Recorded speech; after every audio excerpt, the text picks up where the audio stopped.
Hi, and welcome to our podcast, Learning Leading Now, where we talk all things education and Mobile County Public Schools. I am your co-host, Renee Phillips, Director of Communication for Mobile County Public Schools, joined by our co-host, Asha Staples. Awesome. And joined by our very special guest, Asha. I want you to introduce her because she's somebody you met when you were out and about finding some good stories. That is right. Was it earlier this week we met, and she is a counselor at Sims Elementary, so I thought this was a perfect opportunity to bring her on, talk about her story, a little bit of why she's in the school system in general, but it is Miss Kaitlyn Mount. Thank you for joining us. Well, thank y'all so much for having me. I appreciate it. Yeah. Is this your first podcast? It is. It's my very first podcast. But she just mentioned that they're starting a podcast at Sims Elementary. good. So she's kind of doing are. the training part about it, so she's going to be a pro. You're going to go back a veteran. Yeah. Thank y'all. Thank y'all so much. And you're going to do great. Yeah. So before we really start, I just want to mention it's been so fun this week. I know you've had some fun, Asha. We've been out and about in the schools reading for, I get this confused. There's Read for the Record and Read Across America. Yeah, Read Across America, Dr. Seuss birthday celebration. All the kids can dress out in their fun outfits for Dr. Seuss or their favorite characters. So it's been a nice, fun week with the kiddos. And any day you get out in a school reading is special. They think you're like amazing, and it's a good confidence booster. Oh, yeah. So I walked in, I went to Hollander's Island Elementary today, and I walked in, and this little boy, Aiden, just runs up to me and hugs me. Yeah. And I was like, oh. Can I take you home? Yes. And then they wrote these cute thank you cards, and they didn't have to, but they were so excited, and they wanted me to read all of them. And I was like, no, I have 25 cards. I'm going to wait and read one a day, so I have a happiness every day for 25 every day for the days. next 25 days. But they were funny, like, just read. And they're so precious. And they're already saying, I love you, and they don't know me. And they love you, and they say all these things, and you read them the story, and then they will bring you back to earth, because then they'll say, Miss Phillips. I'm like, what? You have lipstick on your teeth. Yep. Right? So that's what you get every day, right? Yes, and they're so loving, but they will also put Miss Mount in her place. Yes. So it's a nice, they're sweet and salty. Yes. Yeah. And honest. Absolutely. You know, the world probably needs more of that. Right. More just honesty. Yes. Yeah. They say kids and old people are who you get that from, so it makes sense. I can't wait. So I'm like 85, and I'm going to say You whatever. just don't care. Whatever I want to say, I'll say it. I've been here long enough. Yeah. It's so fun. And did you have good experiences out and about? I did. I went to Kate Shepherd and also Morningside to do some reading. So, of course, I always try to pick the lower levels because I'm obsessed with pre-K and kindergarten. So I was able to read to those classes, and they're always just so fun, and they love to read, and I hope that they're doing that at home so they can, have some fun with their parents too. So that's what I miss about my childhood, is reading books with my parents. Yeah, so. and just sometimes some silly books. Yeah. Like we read an Eric Carle book, and then we read one about leprechauns, and one of the kids was like, are leprechauns real? And I was like, if you want them to be. What do you think? Are they real? I'm going to say absolutely. Yeah. Leprechauns for sure real. Well, then at the end, it had a thing that they're only found in Ireland. So I said, we don't know unless we go to Ireland. Right. Similar to Bigfoot and Nessie and all that. Yeah. So my kids, for a longest time, and they probably still think it, they want to be cryptozoologists when they grow up. Okay. So they're in middle school here in Mobile County Public Schools. But at first I'm like, what is a cryptozoologist? What is it? They study animals and beings that may or may not exist. Like, That's kind of cool. Fascinating. Bigfoot. Yeah. Yeah. So I'm like, if you do a podcast or a show or write, I don't know that you'll make money looking for Bigfoot, but if you write about it. Well, if they're on YouTube, these kids are making millions of dollars, and they're like 4 and stuff. So it could happen. It's like if you do like the next Expedition Unknown, it could work. Yes. There you go. Yep. Yeah. So if I disappear, I'm out looking for Bigfoot. And leprechauns. Yes, leprechauns. We have to go to Ireland. But that is so important, I think, for kids to read things they're interested in. And just jogs their imagination, because the innocence of children is just unbelievable. And I think we always want to be that, like have that naive just thought process and not worry about anything. And yeah, I want to be a kid again. Me too. Me 3. And you get to see them every day. I do. I tell people all the time that I have the best job in the world. I get the best of all of it. I get to love these kids. I get And give them back to their parents. Well, or to their classroom teacher, you know? So, and it's so nice to just, it's so, y'all hear probably about like the fun aunt. Like, I feel like that's what I am at school. Like, I just get to, of course, like sometimes we have hard conversations and there are hard parts about my job, but overall, I just get to love on kids and help them. And so.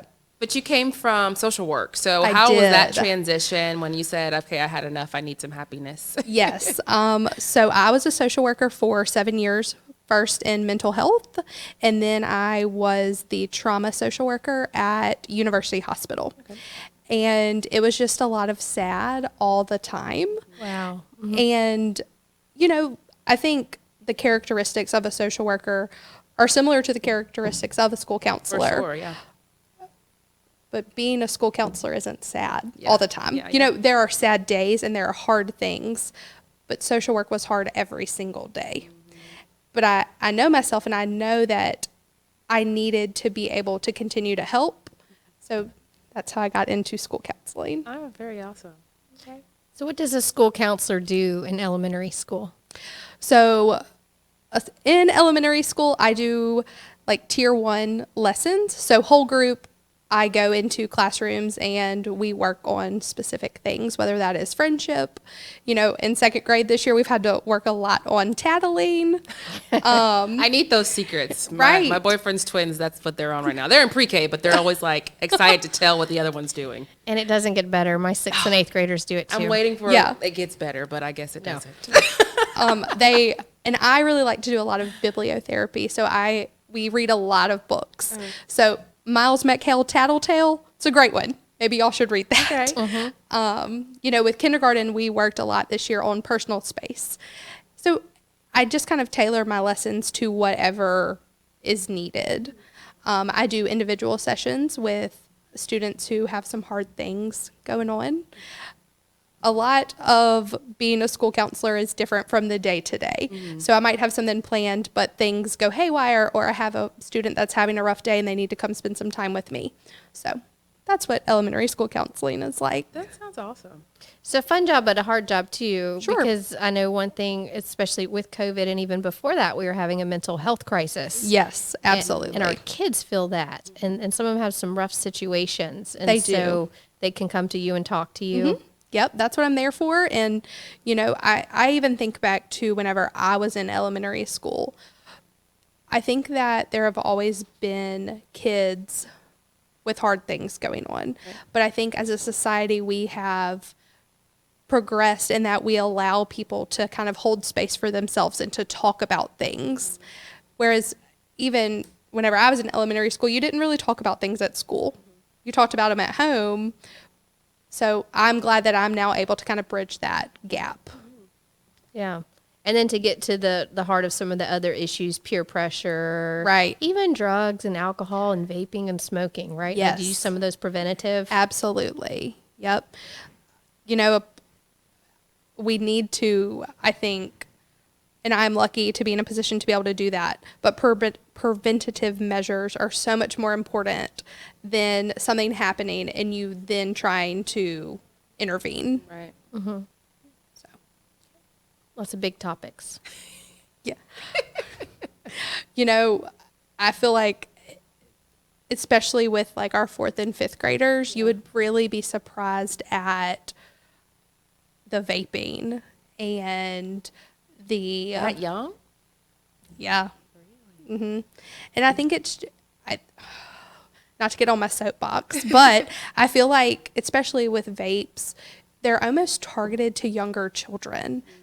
The flavors. The Like the flavors. cotton candy. And the watermelon, and they smell good, and like, is this candy? And it looks cool coming out in big things of Exactly. smoke. Yeah. Exactly. Yeah. It doesn't seem harmless. And it is. It's very scary. It's very scary, too, what we're exposed to and what our children are exposed to with social media and all that. And so I try to talk to mine, but who knows what they'll see. But, yeah, Right. like, you may not know it's harmless, and it is. Right. Exactly. Yeah, but such importance. If you're a parent and you're listening, are there things that you would tell them, like to advise their I think kids? the most important thing for parents is to just be able to have open and honest communication with your child. because something that I'm seeing in schools, like something that is so important to me is building rapport with my students at school. But if parents aren't also able to have that open line of communication, then It's hard. It Yeah. is. Yeah. You know? So I think the most important thing that parents can do is be open and honest and answer your kids' questions and be a safe space for them to be able to come and ask. And then if they're not setting the example, I mean, that's kind of way out the window. Right. You know, if you see your parents doing this, so maybe hiding that from them and letting them decide or learn about that when they're older. So that's kind Well, of. and I think it goes back to just like having open communication with your child. Yeah. You know, like I do this, but I am an adult. Yeah. You know, it's not something for you to be thinking about or experimenting with at 10, 11, 12. Right. And I've also heard too, you want to be able to talk to them about the small stuff that they're Right. facing when they're young and in elementary school, so that when they get bigger, they'll come to you. Exactly. Is that, yeah, Exactly. because the conversations get tougher. They do. You're headed there. I know. 15-year-old. Sixth grade and eighth grade. I know. And he'll get his permit in 8 months. I just did the math the other day. Oh, And it's just like, yeah, you still think of them as young, and then they'll be out there exposed to these things and where they're making decisions and Right. not, right. and all that. Fun times. So tell us how you met. Like, tell us your story, because you have a really good story. So I've just started working on a new project for the school district called Unsung Heroes. And that's just to make myself even more busier, to tell the stories of our schools and our awesome teachers. And so the idea is to hear our personal stories from our school district. So obviously we know you guys do your job because that's what you do and you love and you're for the kids. So just learning more about who our teachers are, our custodians, our, cafeteria managers and such. So I sent out a mass email to the principals to ask if they know anyone in their schools that they want to recommend for, recognition of being awesome. And so your principal was actually one of the first couple that had emailed me the story idea, saying that you just recently saved a child's life by donating bone marrow. So tell us about that. That's Yes. an interesting story. So about 10 years ago, whenever I was in college, there was a drive on my college campus for Be the Match. And at the time, I didn't really think too much about it. It was just like, you could potentially help someone. So I was like, absolutely. And all it was a cheek swab. And then I didn't think really anything about it. And I got a phone call in October. And I don't know about y'all, but I'm a typical millennial. Like, I don't answer my phone if I don't know who is calling me. Yeah. So I'm actually on my way. In my house, we are huge Jag fans. So I'm going to the South Alabama Troy game. And I get a phone call. And I, again, normally do not answer, but I picked up. Yeah. And it was a guy. And he was like, hey, I'm with Be the Match. You have been preliminarily matched with a young guy with AML, which is acute myeloid leukemia. And I immediately started crying. I was like, okay, what do I need to do next? And he was like, well, it's been 10 years since you've signed up. Like, is this something you're even still interested in?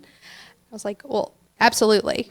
So we talked on the phone for about 45 minutes. He had to do a complete history. And so I did all of that. And he was like, okay, next steps are you will have to go and get blood drawn, and then they will actually send it to his doctors for them to look at. So I do that, and then they're like, it's a 60-day wait from that time. I got a call in early December, and they were like, you're his best match. Wow. Are you still interested? I was like, well, yeah, of course I am. And at that point I asked, I was like, well, I mean, do y'all have people that, they get told you're the best match and then they don't follow through? And she was like, you will be surprised how often that happens. And I was like, well, I'm all in. You don't have to worry about me. So after that, it was just additional blood work. I had to get a full physical, and that actually came back abnormal. They were like, your EKG is not great. I was like, okay, well, what do I need to do? So I found out that I have a prolonged QT interval.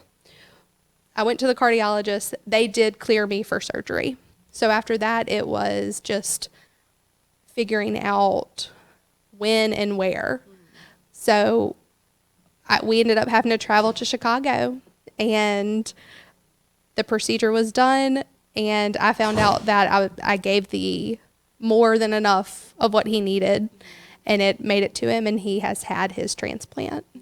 Wow. So they can tell initially through a swab. Yes. And then they check your blood work. So how likely is it for somebody to match like that? Is it hard for them to find matches? Yes. And I know that there are people, that are waiting on a match that do not have one. So, I think, to me, sitting on the registry for 10 years and never matched with anyone, I imagine that that's probably, I think it says two things, like there's a lot of need, but also it's very, very specific.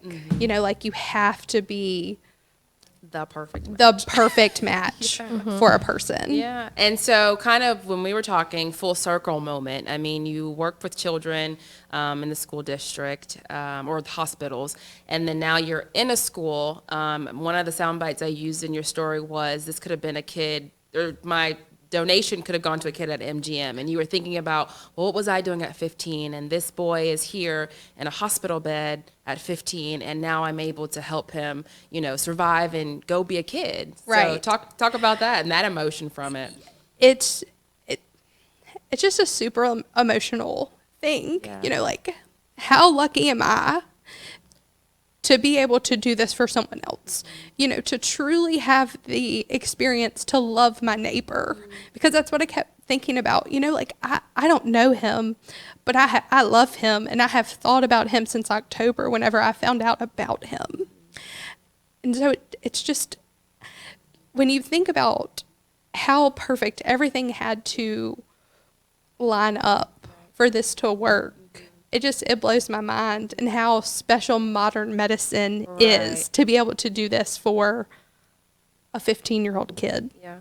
And then you also mentioned you don't really know much about his medical history, or who you weren't able to meet him, but you were able to write a letter to him. So tell us about that. Once you give your donation, you are allowed to write an anonymous letter. And then after a year, I can say, like, please give him my contact information, and hopefully he will say the same, and then hopefully we will be able to meet.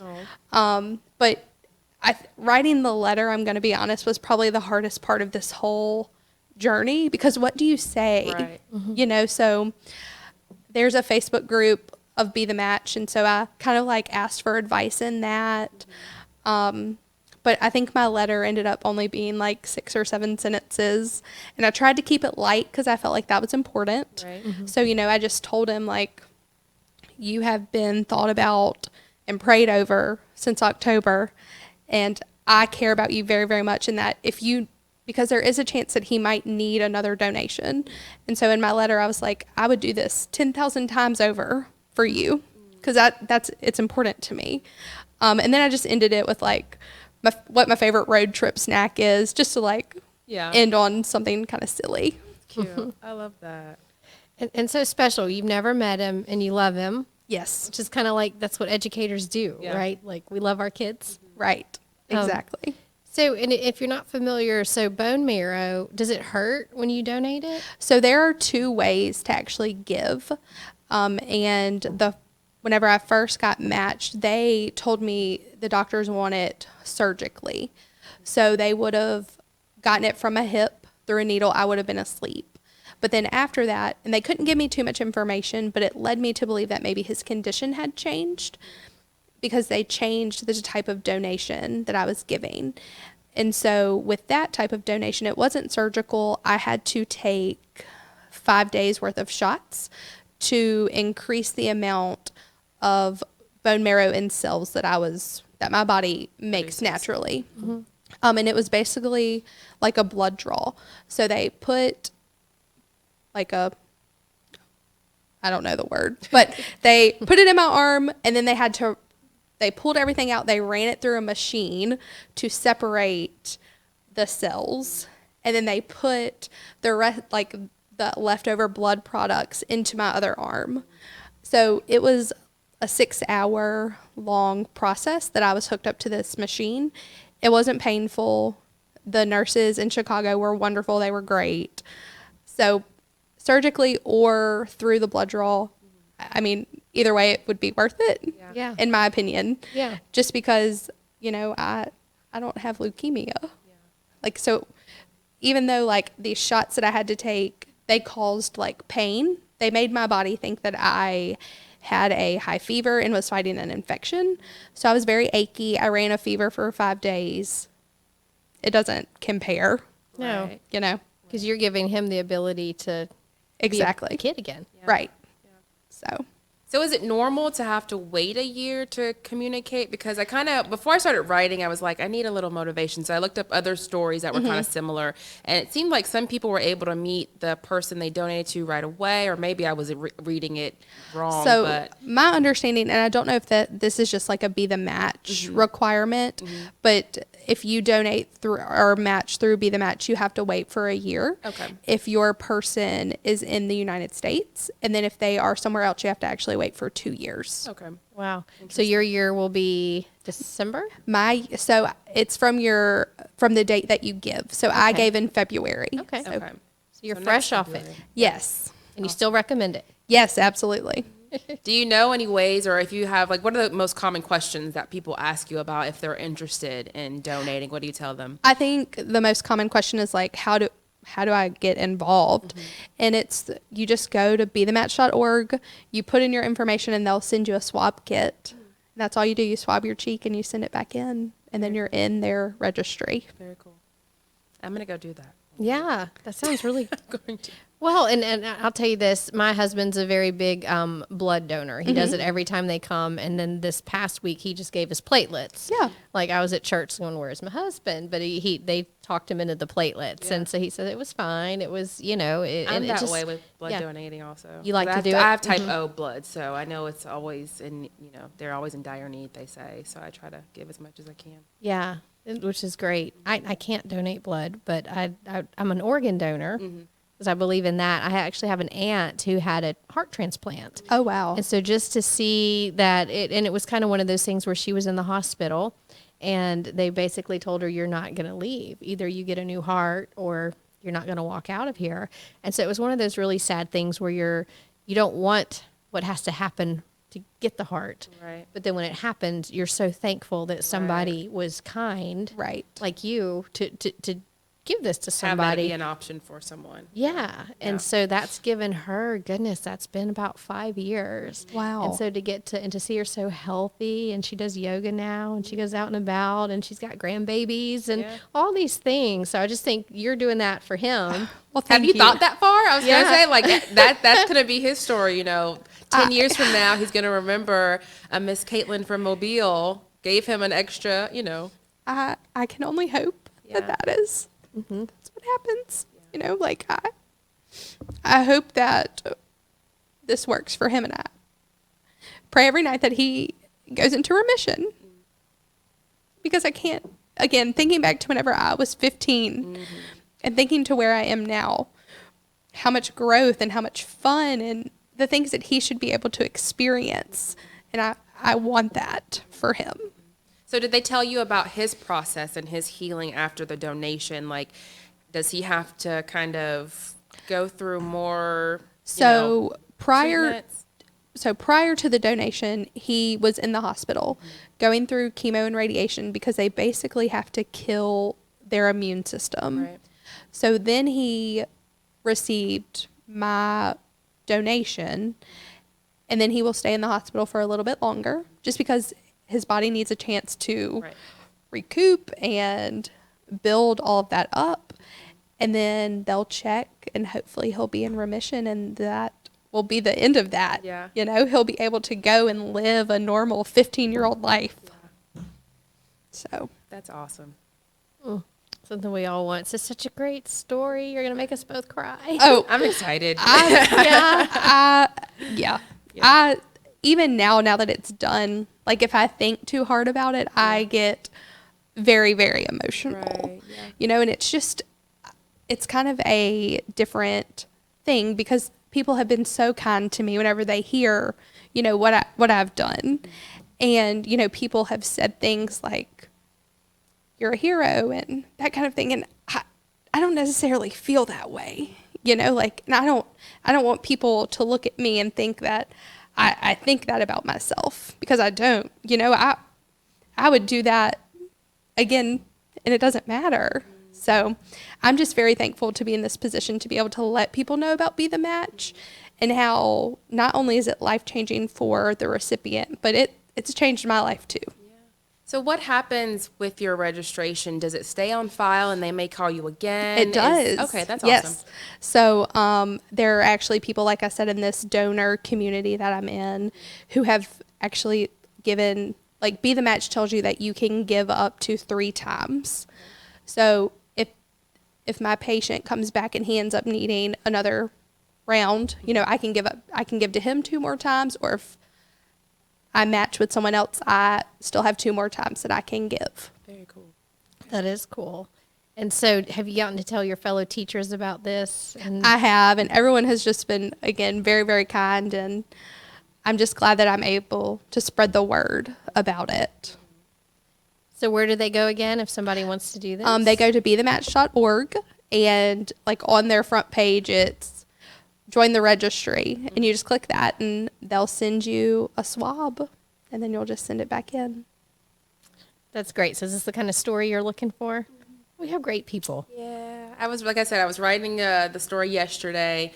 I shot like 2 others was it this week? This week, yeah.